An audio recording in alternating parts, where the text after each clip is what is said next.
Fala pessoal, boa noite, tudo bem? Estamos começando mais uma quinta-feira das nossas reflexões. Sejam todos muito bem-vindos à nossa live de quinta. Se você quiser e achar que deve compartilhar com seus amigos, nós vamos falar sobre a geração dos sinais. Vai ser uma live bem legal, uma live curta, mas eu quero dividir com vocês nessa quinta-feira essa reflexão e batemos um papo, né? Pode deixar o seu comentário, sua pergunta aqui, que depois nós vamos estar no final da live ali, antes da oração, a gente faz esse momento de perguntas e respostas. Tá bom? Estamos ao vivo aqui no Facebook, na página do projeto Caminho e Vida, e também no Insta, no meu Insta lá, você pode estar entrando e compartilhando também. Bom, pessoal, todas as quintas-feiras esse é o nosso projeto. Enquanto estiver a pandemia, a gente não vai iniciar os trabalhos presenciais e a gente quer manter os nossos encontros online. Como é que funcionam os nossos encontros online? Você pode entrar em contato conosco nas redes sociais. Todas as sextas-feiras temos um estudo bíblico, sempre voltado para uma teologia saudável, sempre voltado para um ensino da palavra. Estamos caminhando em Mateus, já fizemos o Sermão da Montanha, e agora estamos indo para o capítulo 9, capítulo 10 nessa sexta-feira. Você é nosso convidado também para estar conosco amanhã às 20 horas. E nas quintas-feiras não tem muito a ver com o nosso assunto tratado nas nossas reuniões do Caminho e Vida, mas aqui mais uma reflexão mesmo. Então essa meia hora para nós bater um papo aqui e refletir mesmo. Refletir, como eu sempre digo, sair um pouco da caixinha, pensar um pouquinho fora dessa caixa religiosa aí que foi nos imposta. Enquanto o pessoal vai entrando, eu queria já deixar o texto que a gente vai estudar hoje. Boa noite, Patrick, Jéssica, sejam muito bem-vindos aí. Pessoal do Insta, pessoal do Face também, sejam todos muito bem-vindos. Eu quero ler com vocês hoje Lucas capítulo 17 e no versículo 20. Você que vai compartilhando, e você que vai ver essa live depois também, vai ser muito legal. Lucas, capítulo 17 e versículo 20, vai dizer assim: certa vez, tendo sido interrogado pelos fariseus sobre quando viria o reino de Deus, Jesus respondeu: o reino de Deus não vem com modo visível ou visível aparência, nem dirá, ali está ele, ou lá está, porque o reino de Deus ele está dentro de vocês. É uma passagem linda, e a gente percebe o tamanho do cuidado que Jesus tinha para tratar da mensagem do reino de Deus. E aí os fariseus, eles não queriam saber, na verdade os fariseus eles não estavam querendo saber onde que era o reino de Deus, os fariseus simplesmente estavam querendo achar um modo de pegar Jesus em algum tropeço, algum erro na letra, e eles não conseguiam fazer esse tipo de coisa. E eu botei o nome dessa live aqui como a geração dos sinais. Por que geração dos sinais? Porque nós estamos vivendo uma fé tão moderna nos nossos dias que os sinais têm sobressaído a pessoa e a centralidade de Cristo. E isso é muito, muito ruim. Isso é muito ruim, isso é muito perigoso, é uma linha muito tênue. E ali Jesus estava dizendo, o reino de Deus está dentro de vocês, não está com visível aparência. Gente, parece loucura o que eu vou falar, mas a fé que muitas pessoas têm vivido nesses dias beira a insanidade de não saber distinguir o que é verdadeiramente o reino de Deus e a religião. Se nós não soubermos dividir o reino de Deus da religião, nós vamos ser tratados e manipulados como qualquer outra religião faz com qualquer outro tipo de pessoa. E por isso que eu digo que beira a insanidade, gente, porque qualquer pessoa em sã consciência que lê a Bíblia regularmente, entende a Bíblia como ela é inerrante, consegue fazer essa divisão. E é isso que eu queria que vocês entendessem nessa noite. Que o nosso intuito aqui não é nós fazermos um estudo teológico, mas sim uma reflexão. Então eu não vou trazer muito embasamento, muita exegese, muita hermenêutica. Depois eu quero indicar um livro sobre exegese e hermenêutica aqui. Todas as quintas-feiras eu vou indicar um livro para você poder estudar a Bíblia na sua casa e ter maior compreensão da palavra de Deus. Eu analisando, nós estudando o caminho, o Sermão da Montanha, a gente vê que Jesus preparou. Imagina, Cada vez que eu leio o Sermão da Montanha ali, Mateus capítulo 6, capítulo 7, capítulo 5 também, que vai falar das bem-aventuranças, cada vez que eu leio, eu vejo um Jesus, um moço novo, juntado, sentou de certo num monte, numa montanha ali. Não era bem uma montanha, era um lugar onde eles sentavam para fazer os seus sermões, e começou a juntar pessoas, e era uma multidão de pessoas. E naquela multidão de pessoas tinha tudo quanto é tipo de pessoas. Tinha jovens, tinha velhos, tinha ricos, tinha os fariseus, tinha os saduceus, tinha os publicanos. Todos eles estavam ali para ouvir Jesus. Alguns com o coração totalmente aberto, outros já com algumas pedras nas mãos, no sentido figurado da palavra, querendo atacar o Senhor, para ver se achava nele algum tipo de tropeço, como nós falamos. E ali Jesus começa a falar para uma multidão, gente. E ele começa a trazer o reino de Deus. Porque até aquele exato momento ali, o que o povo de Deus, os israelitas, o povo de Israel, conheciam, era o Deus do templo. Deus habitava no templo, tinha os rituais, sacrifícios, e era assim a fé deles. E era assim que eles cumpriam até Jesus Cristo. E Jesus começou a trazer uma nova identidade para o relacionamento com Deus. E Jesus estava falando sobre o reino de Deus. Jesus já não estava mais falando sobre rituais, práticas, sobre o farisaísmo, sobre o judaísmo, sobre qualquer que seja a religião naquela época. Existiam muitas religiões. Mas Jesus começou a trazer o reino de Deus. E uma das primeiras palavras que Jesus disse aqui nesse texto que a gente leu, ele disse: não vem com visível aparência.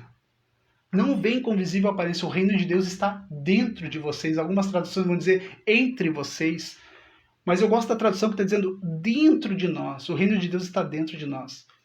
Quando eu coloco a minha fé condicionada à ida em algum lugar, ou a algum sacrifício, ou algum ritual, é isso que eu falei, que libera a insanidade. Porque eu estou novamente acondicionando Deus a dentro de um lugar, a dentro de um sacrifício, da forma que era feito no passado.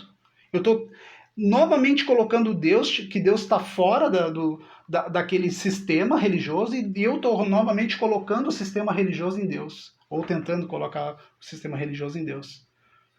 Mas quando Jesus começa a discorrer aquela narrativa, que a gente começa a entender que no capítulo 5 e no capítulo 6 de Mateus, ele está tratando sobre uma igreja interior, ele está falando sobre nós mudarmos quem nós somos aqui dentro, a mentalidade, entendermos o reino de Deus, entendermos que não é mais uma religião, ele não veio trazer mais uma revelação de uma religião, ele veio trazer um novo caminho, uma nova tratativa, um novo relacionamento com o Pai.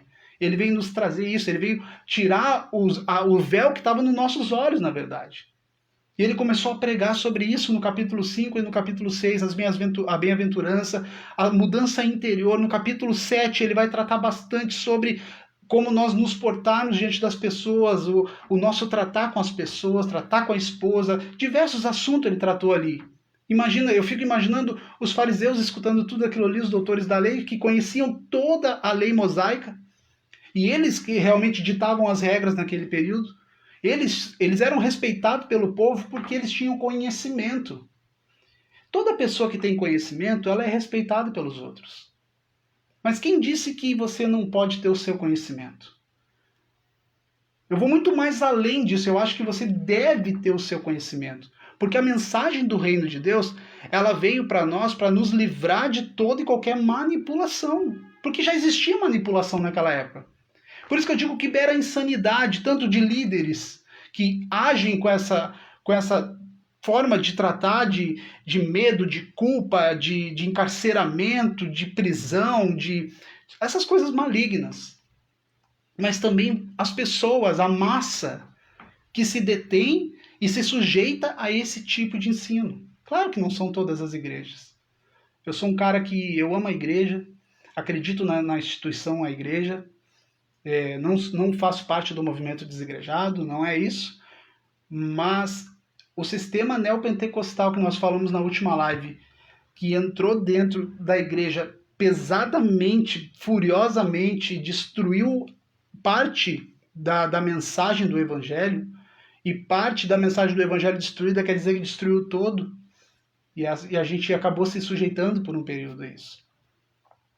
Aí depois Jesus desce do Sermão da Montanha, capítulo 9 e o capítulo 10 vai mostrar que Jesus fez muitos sinais, muitos milagres. Ele curou homens e mulheres, ele curou os leprosos, e aqui nessa passagem de Lucas que a gente leu, a gente vai ver um pouquinho antes ali, antes de Jesus falar isso para os fariseus, eles estavam tratando de uma cura de 10 leprosos, que um só tinha voltado para agradecer. Então Jesus fez diversos sinais. Os sinais não faltaram no ministério de Jesus, mas a mensagem do reino de Deus, do evangelho, nunca se tratou de sinal. Nunca se tratou de sinal. Em Marcos, no capítulo 16, versículo 17 até 20, vai dizer que os sinais seguirão aos que creem. Quando Jesus começa a mostrar para eles que eles realmente são a grande comissão, ide por todo mundo pregar o evangelho, e aí Jesus falou que muitos sinais aconteceriam, eles iam pôr as mãos sobre os enfermos ser curados, se comesse alguma coisa envenenada não faria mal. Mas Jesus estava falando sobre os sinais acompanharem, não nós produzirmos sinais. E o nome da live hoje, a geração dos sinais. Porque a geração dos sinais, ela está embriagada. A geração das profecias, ela está embriagada nisso. Não se enxerga mais Deus na mensagem, não se enxerga mais o reino. Nós queremos os sinais, nós queremos ver as maravilhas, nós queremos ver as coisas acontecerem. E Jesus disse para Tomé, Tomé, bem-aventurados que ouviram e creram. Mas tu não, tu precisou tocar para crer. A mensagem do evangelho nunca foi tratando de milagre, de cura, de maravilha. Não é essa a mensagem do evangelho. Mas quer dizer então que não faz parte? Claro que faz parte. Nosso Deus, ele continua fazendo milagre, ele continua fazendo cura, ele continua curando os enfermos. Mas eu e você, e essa liderança que se coloca num pedestal como se fosse Deus e tenta manipular Deus com as suas práticas, com as suas religiões, com as suas ofertas, com as suas palavras positivas, tenta manipular, nós não conseguimos produzir milagre. Nós não conseguimos produzir sinais, nós não somos autorizados a produzir sinais. A Bíblia vai dizer em Marcos, Jesus disse para a grande comissão, os sinais seguirão os que creem. Os sinais seguirão os que creem. Então eu não sou detentor e nenhum líder da nossa nação e do mundo é detentor de fazer algum tipo de sinal ou algum tipo de maravilha. Não, isso quem faz é Deus quando Ele quer, a hora que Ele quer. Não existe uma fórmula correta, não existe a oferta, não existe o lugar, não existe nada que nós façamos vai fazer com que Deus faça a nossa vontade ou produzirmos o milagre para as pessoas. Não existe transferência de unção, biblicamente não existe essa coisa de nós produzirmos um ambiente para que o Espírito Santo fique à vontade. Como nós vamos produzir um ambiente se esse ambiente foi produzido pela morte de Cristo na cruz? Ele preparou o caminho. Eu e você, nós não podemos fazer esse tipo de coisa. Eu, como uma liderança de uma igreja pequena, eu tenho plena convicção da mensagem do Evangelho.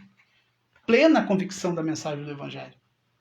A mensagem do Evangelho que me trouxe vida, que me tirou das trevas. Eu caminhei por um tempo nesse movimento neopentecostal, sim, foi um tempo que eu fui totalmente sincero do meu coração. Fiz práticas, fiz rituais, promovi a presença de Deus em diversos assuntos e diversos modos eu promovia. Mas hoje eu tenho a convicção, convencido pelo Espírito do Senhor, que nós não podemos produzir sinais. Então, quando você enxerga assim um merchandising gospel dizendo, vem aqui noite dos milagres, noite das maravilhas e noite da transferência de unção, noite da tua vitória, pode fugir desse lugar, que isso é puro falsidade. Isso não tem mensagem do Evangelho. Quando eu marco uma hora para Deus fazer algo, só denota uma coisa que eu não sei o que eu estou falando, eu estou vivendo uma coisa que é automático. Eu estava conversando essa semana com um amigo meu, e eu falei algo para ele que depois a gente deu gargalhada. Eu disse, cara, eu não vou citar o nome dele aqui, não sei nem se ele não está na live aí. Eu disse para ele, nós, porque eu também me incluía e ele também se incluía nesse movimento, é a geração The Walking Dead. Ele deu risada, ele disse, por que, Douglas? Eu disse, porque a geração The Walking Dead, quem assistiu, a minha esposa gosta de assistir bastante The Walking Dead, eu assisti por um período, depois eu não aguentei mais, se tornou chato demais. E a gente vê que aqueles zumbis, eles estão caminhando, tudo enfileirado, totalmente cego, surdo, e eles só ouvem aquele sinal. Então cada um que faz um barulho maior, move toda aquela multidão para o lado do barulho. Se o outro joga o fogo lá e faz barulho, aquela multidão vai. E como se Deus estivesse atrás de nós gritando, Douglas, Douglas, Douglas, acorda. Você, acorda, acorda, e a gente está lá. E daqui a pouco a gente é convencido pela pregação do Evangelho. A gente é convencido, a gente sai daquele piloto automático e a gente começa a entender a mensagem do Evangelho, que não se trata de uma igreja, não se trata de um lugar, e não se trata do homem ungido, das mãos ungidas, do óleo da unção, não se trata do amor de Cristo, do amor de Deus revelado em Cristo Jesus, que tirou Deus de dentro do templo, que ele nunca esteve dentro do templo, tirou e colocou em nós. Ele disse aqui em Lucas, o reino de Deus está dentro de vocês. Então, quer dizer, eu sempre vou falar porque a gente é de uma comunidade pequena.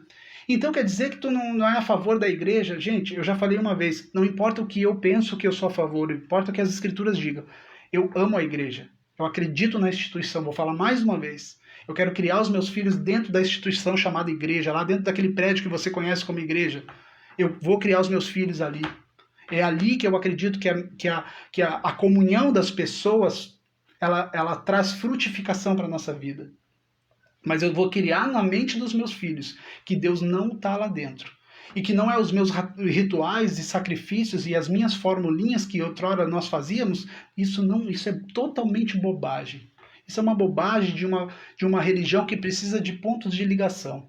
E isso não é novo, isso é de antes de Cristo, o homem já precisava de um ponto de ligação. E por que eu falei que essa live seria a geração dos milagres, a geração que está totalmente embriagada com os sinais? Gente, é a geração do Walking Dead, onde tem mais barulho, é onde a multidão está se movendo. Só denota que nós não conhecemos a mensagem de Deus. O reino de Deus está dentro de nós e nós queremos ir atrás dos curandeiros. Nós queremos ir atrás das pessoas que vão colocar a mão na minha cabeça e vão me dar algo que provavelmente eu já tenha, porque o Espírito Santo está em mim. Eu sempre digo que a única transferência que a gente pode fazer é transferência de amor um para o outro. Uns têm mais conhecimento do que o outro. E assim nós vamos crescendo como comunidade de fé, uma comunidade de uma teologia saudável, que estuda a Bíblia, que entende a mensagem, que não adiciona coisas à Bíblia. E essa é a mensagem do reino de Deus. Os fariseus perguntaram para Jesus, quando viria o reino de Deus? Jesus respondeu, o reino de Deus não vem com visível aparência. E não vão dizer está ali ou está lá. O reino de Deus está dentro de vocês. Essa é a mensagem. Por que eu não me desespero no meio de uma pandemia de ficar sem congregar por um período agora? Porque eu sei que Deus está comigo. E eu tenho comunhão com os meus irmãos via internet, via telefone. Eu tenho comunhão. Igreja é comunhão com pessoas. Ninguém consegue caminhar sozinho. Mas se eu estou dentro de uma pizzaria com pessoas, ou dentro da minha casa, eu estou igreja. Eu sou igreja. Quando eu estou fora lá, eu sou o templo do Espírito Santo. Mas eu vivo em igreja. Igreja quer dizer comunidade. Nós nos amamos. Claro, gente, que dá saudade, dá muita saudade de a gente estar junto, de comer aquele pastel cheio de gordura no final do culto lá na cantina. Dá saudade disso. Mas eu entendo que é um período que nós decidimos, tá? Nós da comunidade Caminho e Vida, nós decidimos por não congregar nesse período agora. Não se reunir e não aglomerar. Ah, mas outras igrejas estão fazendo. Olha, gente, cada um responderá por si. Eu não estou falando que é certo que é errado. Estou falando uma posição nossa.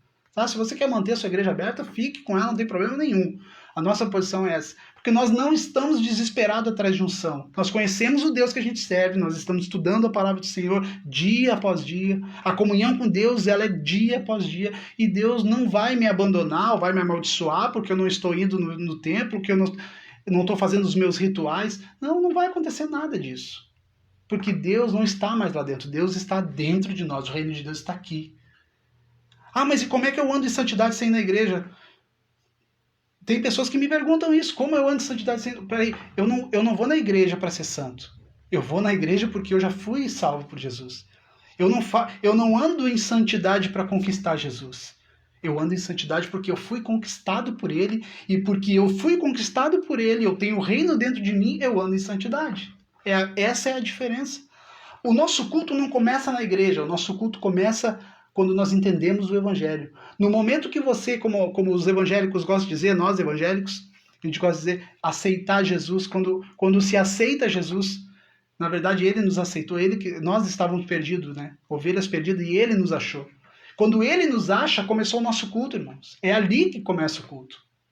O nosso culto nunca parou, ele não tem períodos, ele é intermitente, é o tempo inteiro, é o tempo integral.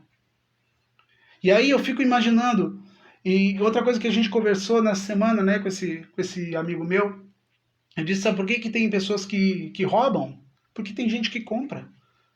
Só vai ter loucuras como essa porque existe a massa que vai atrás disso porque não conhece o Evangelho de Deus. Só que o Evangelho, ele não está dentro do livro, o Evangelho está dentro de nós. Esse livro aqui é a palavra de Deus sobre nós. E a palavra de Deus ela é revelada pelo Espírito. O Espírito Santo ele pode revelar a palavra para qualquer tipo de pessoa. Qualquer tipo de... esse é o meu filho. Estou em casa, eu tenho um filho de 2 anos, ele está querendo participar da live aí também. E aí, gente, que eu começo a entender por que existe roubo de carro, por que existe roubo, porque eles têm para quem vender. Por que roubam um relógio, por que roubam um celular? Porque alguém compra. Se alguém prega esse tipo de fé, é porque alguém quer receber esse tipo de coisa. Então essa é a reflexão que eu queria deixar para vocês nessa noite, de forma muito rápida e sucinta, mas para que você entenda que a geração dos milagres, a geração que está embriagada com profecia, indo atrás de pessoas, não entendeu a mensagem de Jesus. Para a gente encerrar, tem um texto em 1 Coríntios que eu queria deixar para vocês, onde o apóstolo Paulo vai dizer, é um dos textos mais ricos que tem na Bíblia. É um texto que marca muito a minha vida. E também depois eu vou deixar para vocês um livro que eu estou lendo, que também o autor se baseia muito na carta de Paulo aos Coríntios, capítulo 4. Ele vai dizer assim, ó, portanto, capítulo 4, versículo 1, portanto, que todos nós considerem servos de Cristo encarregados dos mistérios de Deus. O que se quer de pessoas encarregadas é que sejam fiéis. Pouco me importa ser julgado por vocês ou por qualquer tribunal humano. De fato, nem eu mesmo me julgo. Embora em nada minha consciência me acuse, nem por isso justifico a mim mesmo. O Senhor é quem me julga. Portanto, não julguem nada antes da hora. Esperem até que o Senhor venha. Ele trará a luz ao que está oculto nas trevas e manifestará as intenções dos corações. O apóstolo Paulo, para mim, ele é uma das pessoas mais influentes do mundo. Eu já vi alguns estudiosos falar que ele é considerado uma das 10 pessoas, está dentro das 10 pessoas mais influentes do mundo. Mas o apóstolo Paulo é extremamente humilde e uma pessoa que realmente entendeu a mensagem de Cristo. O apóstolo Paulo aqui está dizendo algo tão profundo, que eu fico pensando muitas vezes, né, como a gente anda para querer agradar as pessoas muitas vezes. Como a gente rege a nossa igreja, muitas vezes nós como líderes, para tentar conquistar as pessoas. Só que, na verdade, o nosso trabalho, você que vai me ouvir, você que está me ouvindo agora, o nosso trabalho é simplesmente entender o Evangelho e pregar o Evangelho. Não compete a nós convencer as pessoas ou ganhar as pessoas. Não compete a nós. A Bíblia diz que é o Espírito Santo que convence as pessoas. Então eu tenho que confiar na promessa do Senhor e continuar pregando a palavra de Deus. Isso me traz tanta paz, gente. Isso me traz tanta paz porque eu já fui pastor de uma igreja neopentecostal e existia muito aquela preocupação de ter e manter as pessoas na igreja. Para manter o lobby, para manter os custos da igreja. Só que quando eu realmente entendi que é o Espírito Santo, que não sou eu que faço absolutamente nada, nem eu mesmo posso me salvar, ou algum de nós é moralmente salvo por comportamentos. O povo evangélico tenta julgar as pessoas, como Paulo disse em outra passagem, disse, não usei da palavra de Deus com julgo desigual ao incrédulo. A gente quer colocar, nessa nossa sociedade totalmente polarizada, a gente quer colocar a ideia evangélica goela abaixo nas pessoas, sendo que as pessoas não foram convencidas ainda pelo Espírito Santo. E nós queremos falar, e eu vi uma postagem que eu achei a maior infantilidade do mundo na internet, ainda para ferir as famílias que estão sofrendo. Ali tava a foto do Paulo Gustavo, daquele funkeiro, que eu não lembro o nome agora, MC não sei o que lá, e qual é a outra pessoa que estava ali junto, e tinha mais uma outra pessoa que também faleceu agora nesses últimos dias. E aí estava dizendo assim que a moralidade do nosso país está totalmente invertida, porque fizeram eles como pessoas heróicas e os outros que ficam sempre se comparando, sempre colocando comparações. E isso era um post evangélico, colocando a palavra de Deus em cima das pessoas que realmente elas não foram convencidas ainda pelo Espírito Santo. Então não adianta pregar santidade comportamental para as pessoas ou moralidade comportamental para as pessoas. O que eu tenho que pregar é o evangelho e confiar em Deus, que diz que é o Espírito Santo que convence o homem do pecado, do juízo, da justiça de Deus. É o Espírito Santo que vai fazer.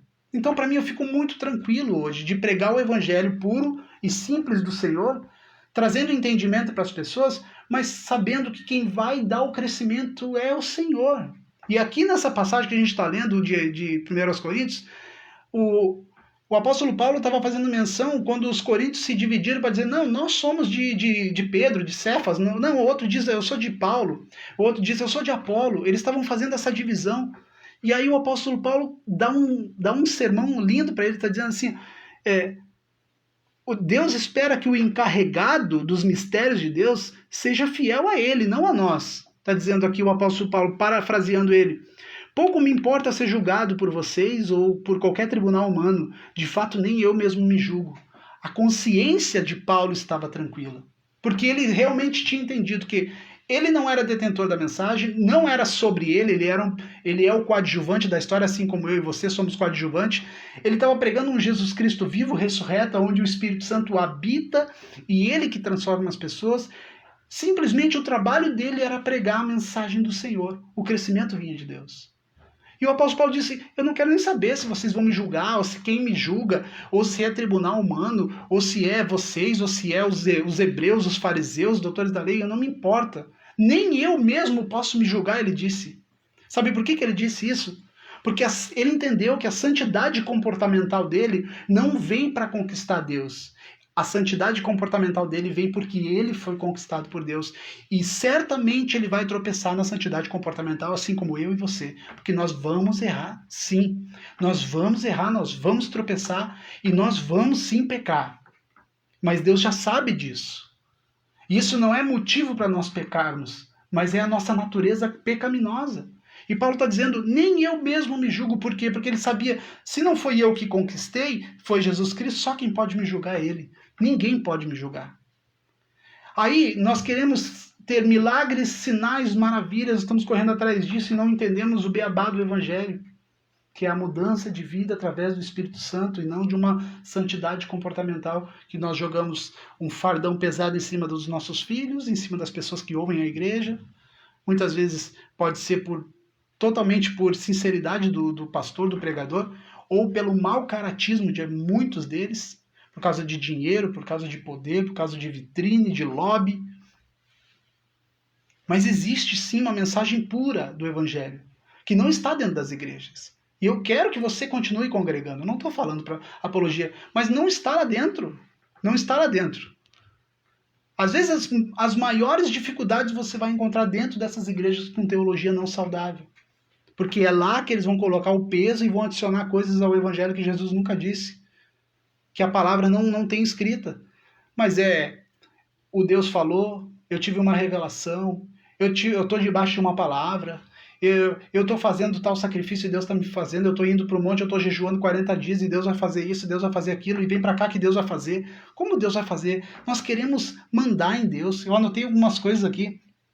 A gente quer usar Deus, a gente quer abusar, comercializar o Senhor, a gente quer mandar em Deus. Com as nossas ofertas, com os nossos sacrifícios, com as nossas idas para a igreja, porque eu estou pagando um preço. Quem somos nós para pagar algum preço, irmão? Quem somos nós? Pare um pouquinho, para. Aquieta o teu coração, relaxa. Relaxa, entende a mensagem do Evangelho. Arruma a tua casa, arruma a tua família. Chama os teus filhos para congregar em casa. Prega o evangelho dentro da sua casa, prega o evangelho para a sua comunidade. E deixa as pessoas serem livres. Existe uma liberdade tão gostosa, maravilhosa em Jesus. Muitos que passaram por esse movimento neopentecostal, como eu e como pessoas que nos procuram, e a maioria das pessoas da nossa igreja hoje, pessoas que passaram pelo neopentecostalismo, muitas delas saíram totalmente arrebentadas lá de dentro. Porque aquilo é uma máquina de moer gente mesmo. É um evangelho totalmente tortuoso, um evangelho que amaldiçoa, que oprime, que esmaga as pessoas. Mas tem muitas pessoas que saíram desse movimento e conseguiram enxergar o que há de melhor em Deus. Não querem parar de congregar, não querem deixar a fé, não querem apostatar da fé, mas querem realmente viver a verdade do evangelho. O reino de Deus está dentro de nós. O reino de Deus está dentro de nós. O apóstolo Paulo estava dizendo aqui, ó, vocês não são de Apolo, vocês não são de Céfalo, vocês não são de Paulo, nós não somos nada. Ele está dizendo assim, ó, nós não somos nada, nós não produzimos sinais, nós não produzimos milagres, embora a Bíblia está cheia de relatos de que esses homens fizeram muitos sinais, eles não tinham por usurpação achar que eles eram detentor desses sinais, ao que compete a Deus, irmão. Hoje, quando uma pessoa me pede, ora por mim, por um milagre, eu vou dizer, vamos orar junto. E vamos pedir ao Deus que faz milagre. Mas eu não posso te garantir que ele vai fazer.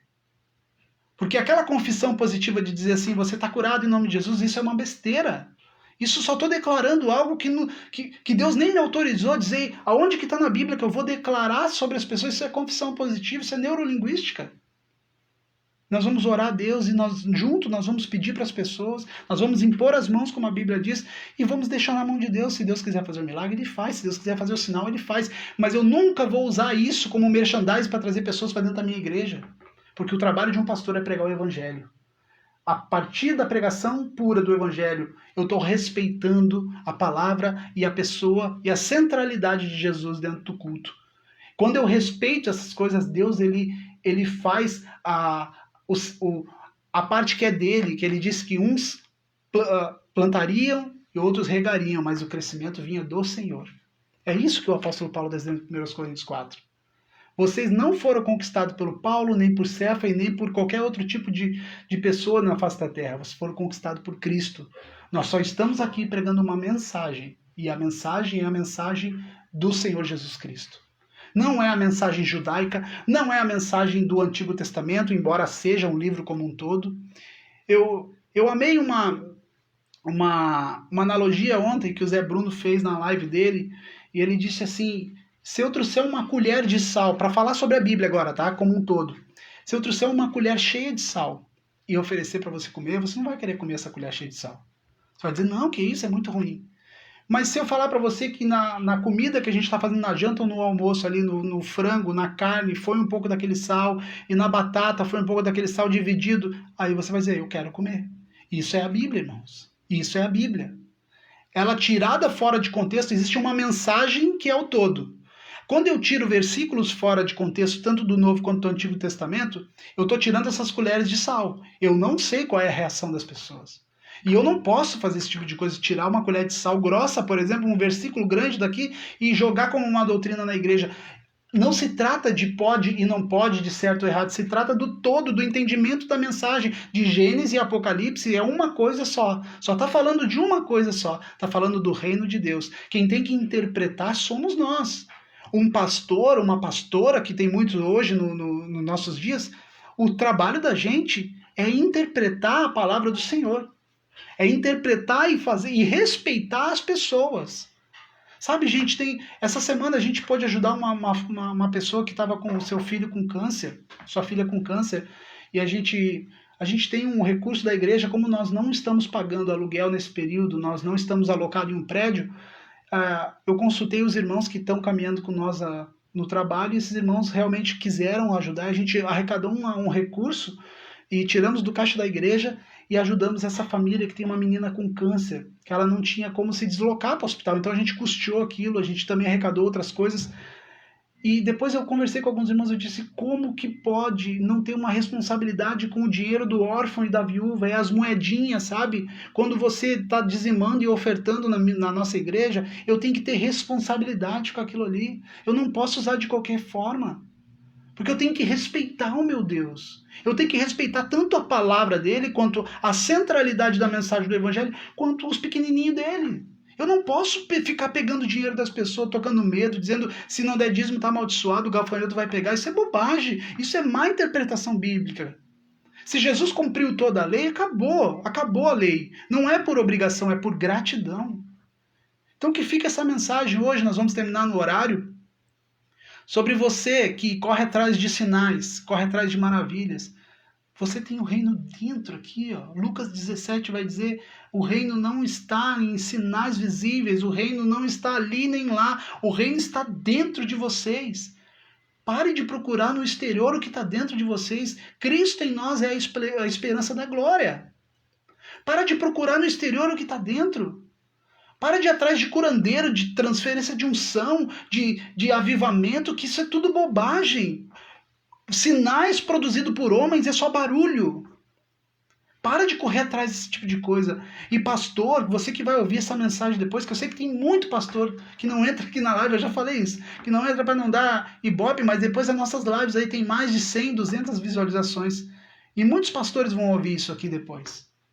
Para de produzir o que Deus não te autorizou a produzir. Respeita. Respeita o dinheiro, respeita as pessoas, as famílias que estão frequentando esses lugares. Respeita as pessoas. Respeita o suor de um trabalhador que trabalha, que está ajudando ali a igreja, porque ele acredita naquela mensagem. Para de ser usurpador, pegar o dinheiro que não é seu. Toma vergonha na cara. É momento de a igreja, o membro da igreja parar com aquele negócio, não, eu estou dando para Deus e não me interessa o que vai acontecer. Sim, você faz parte da comunidade. Peça prestação de conta. Aqui na nossa comunidade, de 3 em 3 meses, nós fizemos a nossa reunião online nesse momento e nós apresentamos todo o custo que entra e que sai da igreja. Como eu trabalho fora e eu não preciso do salário da igreja, todo o dinheiro que está entrando nesse período de pandemia, nós estamos passando adiante como um rio, nós não vamos represar isso. E eu apresento para a nossa comunidade, eu digo, tá aqui, o que entrou, esse é o dinheiro do órfão, da viúva, do trabalhador, de pessoas que trabalham no final de semana, que não precisam fazer aquilo ali por obrigação. Não é necessário dinheiro. O evangelho não se trata de dinheiro, nós fazemos porque nós acreditamos na mensagem de Jesus, amar o próximo como a si mesmo. E tem que ter responsabilidade por parte da liderança da igreja. Parar com essa coisa de enriquecer, de pastores estar andando com carros de avião, e isso não é evangelho, gente. Saia desses lugares, vocês têm que acordar, gente. Vocês têm que acordar para esse tipo de coisa. Tá beirando a insanidade, tanto da parte da liderança quanto da parte do povo que está ouvindo. Tá beirando uma insanidade. Vocês estão ficando insanos. Vocês não estão lendo Bíblia. Não é a mesma Bíblia que a gente está lendo. Porque qualquer um que lê a Bíblia com os olhos de Jesus Cristo na Bíblia, ele não fica nesses lugares de charlatão. Não fica. Porque eu como pastor, eu tenho que ter respeito ao dinheiro que entra na minha igreja. Eu tenho que ter respeito, eu tenho que consultar os irmãos que estão andando comigo. O que eu posso fazer com esse dinheiro? Vocês me autorizam a fazer isso? Não sou dono de igreja. Você não é dono de igreja. Nós somos administradores. E os pastores estão abaixo dos membros. Os membros estão acima. O pastor veio para servir. Eu quero servir a minha comunidade. Eu não vou ser servido por ela. Eu não posso ser servido porque eu sou um pastor. Eu quero ser servido como um irmão delas, iguaizinhos a elas. Embora tenha o cargo, tenha o título e o encargo de estar sendo pastor naquele período ali, naquela igreja, eu tenho que ter a responsabilidade tanto de lidar com o dinheiro das pessoas, quanto de ter a hombridade, se eu errar, nós realmente reconhecer o erro e deixar o cargo à disposição da comunidade. Isso é uma igreja saudável. O que está faltando é vergonha na cara desses líderes que usurpam do dinheiro do órfão, do pobre e da viúva. Um dinheiro suado de pessoas que trabalham. Pessoas que muitas vezes dão lá o seu dízimo, a sua ofertinha lá, e às vezes saem do culto com fome e não tem dinheiro para comer um lanche, alguma coisa ali, mas estão lá fiel, acreditando na mensagem, ou fazendo por medo. Você não é obrigado a dar dinheiro em igreja nenhuma, e muito menos na minha. Você não é obrigado. Acabou a obrigação. Nós fizemos por gratidão, porque nós acreditamos. Nós ajudamos essa família essa semana porque nós acreditamos na mensagem de Jesus. E foi do dinheiro da igreja, irmãos. Foi do dinheiro do dízimo e da oferta das pessoas que têm acreditado na nossa igreja, na nossa caminhada. Ah, mas não vai guardar o dinheiro para abrir a igreja depois? Não, Deus proverá as coisas. Porque é um momento de pandemia onde as pessoas estão sofrendo. Se nós pudermos, com um pouquinho que seja, amenizar o sofrimento das pessoas, isso é igreja. Isso é igreja. Mas não, tem aquele me dá, joga dinheiro para cá, que eu sei o que fazer, eu vou fazer, eu vou tomar as decisões. Fuja desses lugares onde o pastor manda em tudo, irmãos. Por favor, isso não é bíblico, isso não é uma comunidade de Jesus. O reino está dentro de nós. Jesus disse para os fariseus, não é com sinais, não é uma geração embriagada de sinais. Eles estão bêbados atrás de profeta, de profecia, querem palavra, querem fogo, querem unção e não entendem o evangelho. Não entendem o evangelho. A mensagem doce de Jesus. Ame uns aos outros, respeitem uns aos outros, suportem uns aos outros. Essa é a mensagem do evangelho. Está beirando a insanidade, irmãos. Você que fica e sustenta esse movimento podre, está beirando a insanidade. Ou você está ficando insano, como muitas pessoas saíram desses lugares e lotaram sanatórios, lotaram... eu não estou falando porque eu não conheço, eu conheço realmente pessoas que estão em sanatórios, porque esse movimento destruiu as pessoas, destruiu a fé das pessoas. As pessoas foram tão massacradas lá dentro que elas não conseguem mais acreditar em si próprias. E o apóstolo Paulo disse aqui, uma lição de fé para nós encerrarmos aqui. Ele disse, eu não me importo que vocês me julguem. 1 Coríntios 4, capítulo 4, versículo 1. Eu não me importo que vocês me julguem, nem em tribunal humano nenhum, nem eu mesmo posso me julgar. Porque o apóstolo Paulo sabia quem ele era em Cristo. A mensagem não era sobre ele. Embora ele fazia os milagres, foi o apóstolo Paulo que orou por roupas e as pessoas foram curadas. Mas você não vê nenhum relato na Bíblia onde o apóstolo Paulo está mandando que nós fizéssemos isso. Reproduzir sinais. Nós, uma geração que está tentando reproduzir sinais, que está tentando manipular Deus, que acha que é detentor de Deus, que acha que quando faz as suas macumbas, Deus vai fazer a sua parte. Não. Não adianta você fazer macumba, ritual, gospel, para tentar forçar Deus a fazer a vontade dele é soberana. Eu digo e repito, isso está beirando já uma insanidade mental. Não são um e não são dois pastores desse movimento, são milhares de pastores desse movimento que estão com síndrome do burnout, que estão totalmente com a sua família destruída. Busca no Google. Acompanhe algumas pessoas que relatam esse tipo de coisa. Pastores que tiraram a sua vida. Porque não aguentaram mais essa prisão. É um encarceramento de mente. As pessoas ficam totalmente presas. Porque ainda acham que estão vivendo uma fé veterotestamentária sem entendimento do todo. Estão comendo sal grosso. Foi o que nós falamos aqui. Se o sal for colocado na comida, você come 2, 3 colheres de sal numa refeição. Mas se eu tirar aquela colher, você não vai querer comer o sal. As pessoas estão comendo sal e estão tirando coisas e práticas e fazendo movimentos e tentando revelar quem é Deus e tentando promover a presença de Deus. Desliga a luz, diminui o som, bota um string de um teclado lá ou bota um pad por trás ali, deixa aquele clima bem propício à manipulação humana. E começa a manipulação no culto, Nós não conseguimos promover a presença de Deus e muito menos criar ambiente para Deus. É a maior bobagem. Eu fazia isso, gente. Eu fazia e participava disso. Criar um ambiente para Deus. Quem criou esse ambiente gostoso para Deus foi Jesus Cristo na cruz. Ele morreu para criar esse ambiente, porque nós estávamos sem acesso. E Jesus veio, rasgou o véu, e ele disse, o reino não vem com visível aparência. O reino está dentro de vós, aqui, ó. O reino está dentro de nós. O que está faltando é nós comer o alimento, pegar o frango, a carne que nós falamos com sal bem colocado, a nossa salada, tudo com salzinho, e nós comer tranquilo, sentado à mesa. e nos alimentar, e não ficar comendo colher de sal e me embuchando de sal. Você que não pegou o início dessa analogia aí, depois você volte um pouquinho na live lá e você vai entender o que eu estou falando. Pare de comer sal grosso, pare de comer essas coisas, esse alimento que não é um alimento que vai fazer mal para a sua saúde. Vamos ser igreja, o reino está dentro de nós. Essa é a mensagem que eu queria deixar nessa noite. Nós já vamos orar. Pega o teu copo de água aí, que nós vamos orar. O copo de água é só para se hidratar, tá? Não é para mais nada, não é para fazer macumba, não. É só para se hidratar. Tô brincando. Gente, eu quero deixar 2 indicações.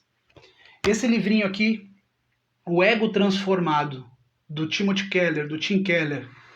Esse livro é um livrinho. Ele é um livrinho pequeno e fino. Você lê ele em meio-dia. Em 2 horas você lê esse livro. Ele muda a sua percepção de quem você é. Pessoas que querem fazer coisas para agradar os outros, e muitas vezes a gente faz isso. Esse livro muda toda a perspectiva de enxergar quem você é. Ele usa um personagem, ele vai falar bastante sobre essa passagem do apóstolo Paulo aos Coríntios, capítulo 4, mas ele usa, eu vou dar um spoilerzinho aqui, ele usa a vida da Madonna, numa entrevista que a Madonna fez há uns anos atrás, e ele usou a analogia daquela entrevista com a verdade bíblica. O Tim Keller é um best-seller, é um homem extremamente íntegro, e eu indico de olhos fechados esse livro aqui. E para você entender a Bíblia, que nós estamos falando aqui, você que ouve muito falar sobre hermenêutica, sobre exegese, eu tenho um livro excelente para te indicar aqui, que é do Douglas Stuart, é o Entendes o que Lê. É um livro mais grosso, é um livro denso, mas ele vai falar exclusivamente sobre hermenêutica e exegese. Para você entender a Bíblia de forma... Porque a gente tem que parar com o fast food, gente. Nós temos que parar com o fast food de querer saber certo e errado, pode não pode. É as colheres de sal. Você vai comer sal. Quando eu tiro textos isolados para fazer uma doutrina, eu estou comendo sal. O Patrick quer que sorteie para mim esse livro aí.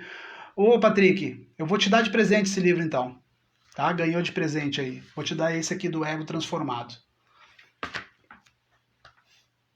Não vai botar nenhum glória a Deus, um aleluia aí? Tô brincando. Mas para a gente entender as escrituras, a gente precisa entender do que ela está falando, qual é o contexto histórico, o que o autor está querendo dizer, quem escreveu isso. Então esse livro aqui, do Gordon Fee, do Douglas Stuart, Entendes o que Lê, ele só fala sobre hermenêutica e exegese. A hermenêutica é nós extrair do texto o que pode ser usado nos nossos dias. O que tem a ver o texto que eu li com os dias de hoje?